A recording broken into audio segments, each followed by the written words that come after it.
कहानी की शुरुआत होती है जी यूक नाम के एक आदमी से जो मुश्किल से मुश्किल ताले और तिजोरियां तोड़ने में माहिर था। बेशकीमती चीजें चुरा कर उन्हें बेचना ही उसका काम था। वो अपना काम इतनी चालाकी से करता था कि अब तक 100 चोरियां करने के बाद भी वो पकड़ा नहीं गया। एक दिन अपने मिशन पर वो एक बिल्डिंग में घुसकर करोड़ों की कीमत वाला एक पत्थर चुराने की तैयारी कर रहा था। इस तिजोरी में कई मुश्किल ताले थे और इसे तोड़ना लगभग नामुमकिन था, लेकिन जी यूक भैया के लिए तो ये बाएं हाथ का खेल है। वो ताले तोड़कर पत्थर चुराने में कामयाब हो गया और सारे गार्ड्स को चकमा देकर बाहर भी निकल गया। लेकिन बाहर निकलते ही गलती से उससे वो बेशकीमती पत्थर टूट गया। बेचारे की सारी मेहनत मिट्टी में मिल गई थी, लेकिन उसने हार नहीं मानी और वैसा ही हूबहू डिजाइन बनाकर नया पत्थर तैयार कर लिया। फिर वो उसे बेचने के लिए एक मशहूर दुकान में गया, लेकिन दुकानदार को देखते ही पता चल गया कि ये नकली है और उसने जी यूक से कोई भी लेन देन करने से साफ मना कर दिया।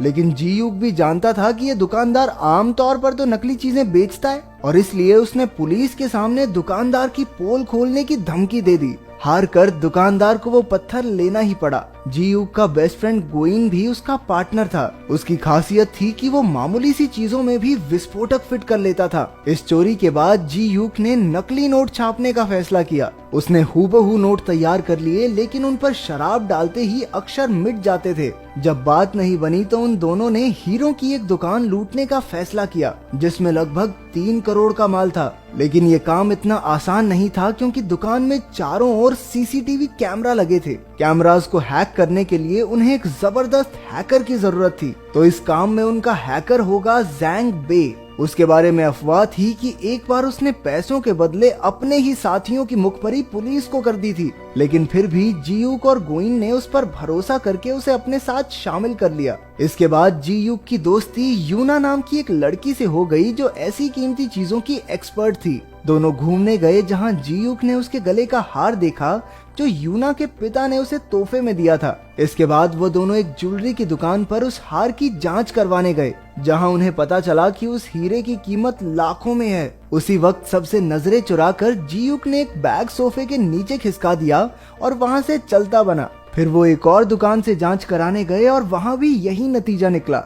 ये वही दुकान है जहां जी यूक चोरी करने का प्लान बना रहा है। उसने याद रख लिया कि सीसीटीवी कैमरा कहां-कहां लगे हैं, कितने कमरे हैं और कितने गार्ड्स मौजूद हैं। अंत में उसने हिसाब लगाया कि उन्हें 10 मिनट के अंदर अंदर ये चोरी पूरी करनी होगी। चोरी वाले दिन ड्यूक जो बैग दुकान में छोड़कर गया था, उसमें विस्फोट हो गया, जिससे सारे गार्ड्स का ध्यान भटक गया। उसी वक्त जैंग बे ने अपने शातिर दिमाग से सारे सीसीटीवी कैमरास हैक कर लिए ताकि जी यूक और गोइन अंदर जा सकें। उसने अलार्म सिस्टम भी बंद कर दिया, जिससे तिजोरी को हाथ लगाने पर गार्ड्स को बिल्कुल पता न चले। लेकिन जितना टाइम उन्होंने सोचा था, गार्ड्स तो उससे पहले ही लौट आए और गोइन ने उनकी गाड़ी का शीशा तोड़कर उनका ध्यान भटकाए रखा। उधर जी यूक तिजोरी से सारे हीरे चुरा कर फरार हो गया। बाद में तीनों ने मिलकर जमकर जश्न मनाया। अगले दिन हीरो के मालिक चो को चोरी की खबर मिली तो वो आग बबूला हो गया, लेकिन वो इन चोरों की काबिलियत से इम्प्रेस भी हो गया था कि इतनी कड़ी सिक्योरिटी में से भी हीरो पर हाथ साफ कर गए। चो असल में एक करोड़पति बिजनेसमैन और एक गैंगस्टर था, जिसने न जाने कितने लोगों का खून किया था।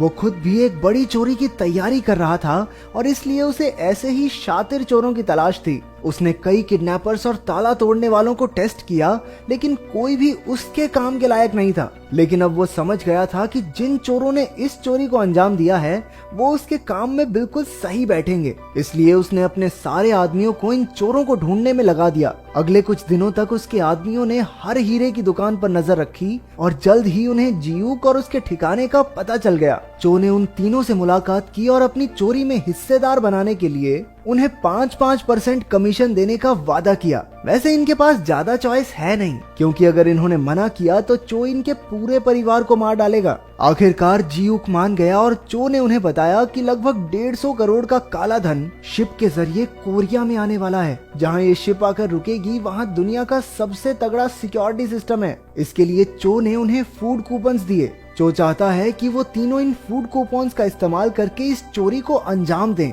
इसके बाद जी यूक ने प्लान बनाना शुरू कर दिया, क्योंकि ये उसकी आज तक की सबसे बड़ी चोरी होने वाली थी। उधर चो ने जैंग को अलग से बुलाकर उसे ज्यादा पैसे देने का वादा किया ताकि वो जियूक और गोइन पर नजर रखे, क्योंकि आखिर कोई चोरों पर भरोसा करे तो करे कैसे। उधर पुलिस अभी भी हीरो के चोर को ढूंढ रही थी। उन्होंने सीसीटीवी फुटेज में देखा कि जियूक ने ही वो बैग दुकान में रखा था। वो उसका पता ढूंढकर जियूक के घर में घुस गए, जहां उन्होंने उसकी अगली चोरी का सारा प्लान देख लिया। यहाँ से पुलिस को एहसास हो गया कि वो चो से मिला हुआ है। चोरी से पिछले दिन जियूक और गोइन पोर्ट पर जाकर विस्फोटक और सिक्योरिटी सिस्टम को हैक करने के डिवाइसेस रखाए। अपने ठिकाने पर लौटकर जियूक ने गोइन से कहा कि वो चो को धोखा देके सारा पैसा खुद ही क्यों नहीं रख लेते, लेकिन जैंग वे को उनके प्लान के बारे में पता चल गया और उसने चो को सारी खबर दे दी। चो को गुस्सा तो बहुत आया, लेकिन उसने जियूक से बाद में निपटने का फैसला किया, क्योंकि अभी उसे उसकी जरूरत है।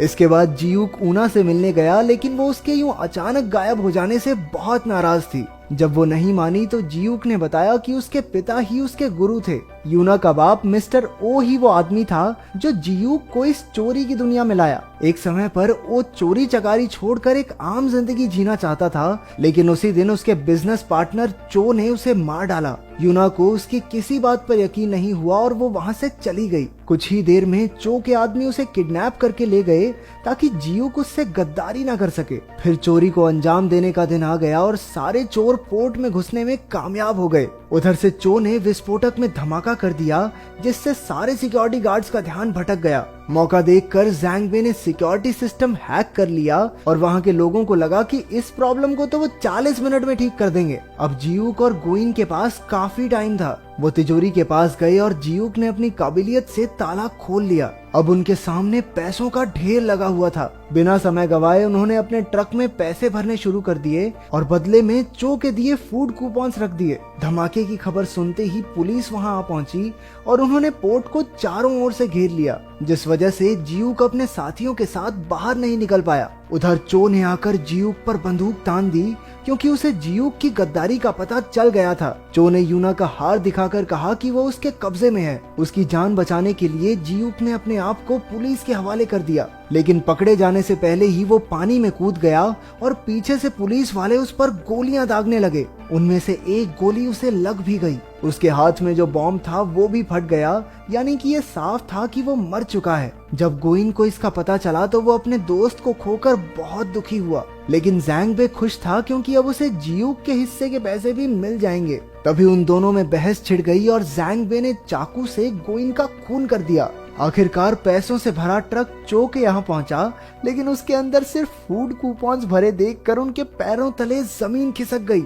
उसे कुछ समझ नहीं आ रहा था कि तभी जियूक का कॉल आया, जो एकदम ठीक था। अब सारे पत्ते खुलने लगते हैं कि असल में शुरुआत से जो हुआ वो सब जियूक के प्लान का ही एक हिस्सा था। जियूक चो से मिस्टर ओ की मौत का बदला लेना चाहता था। सबसे पहले उसने जो नकली पत्थर बेचा उसमें एक माइक्रोफोन फिट कर दिया, क्योंकि वो जानता था कि चो वहां अक्सर खरीदारी करने आता था। उसके प्लान के मुताबिक बिल्कुल वैसा ही हुआ और चो ने वो पत्थर खरीद लिया। उसकी बातें सुनकर जियूक को पता चला कि चो एक शातिर चोर की तलाश में है, तो उसने जानबूझकर हीरे चुराए ताकि वो चो की नजरों में आ सके। पूरा टाइम चो को लगता रहा कि वो जियूक को ढूंढ रहा है, लेकिन जियूक खुद ही उसके लिए सबूत छोड़ रहा था। जैंग बे भी जियूक का ही साथी था और वो बस चो के साथ होने की एक्टिंग कर रहा था। जियूक को पकड़ने आई पुलिस भी फर्जी थी, और तो और उसे लगने वाली गोली भी नकली थी।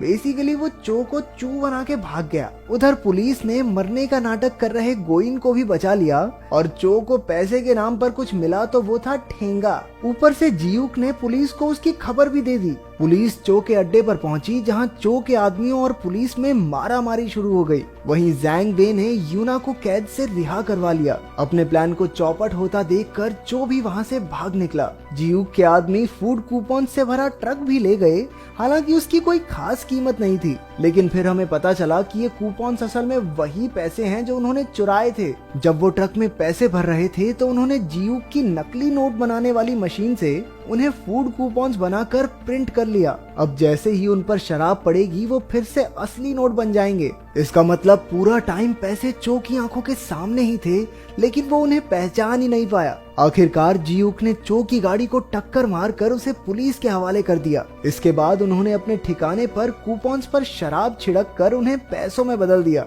अब इतनी बड़ी चोरी की है तो जियूक कुछ महीनों के लिए अंडरग्राउंड हो गया। एक दिन जियूक ने यूना को पैसों से भरा एक बैग भेजा जिससे वो दुबई में एक आर्ट गैलरी शुरू कर सकती है, जो कि हमेशा से उसका सपना था। वो दुबई पहुंची और वहां उसे एक म्यूजियम में अपना हार दिखा। तभी अपने जियूक भैया की एंट्री हुई और दोनों साथ मिलकर खुशी खुशी रहने लगे।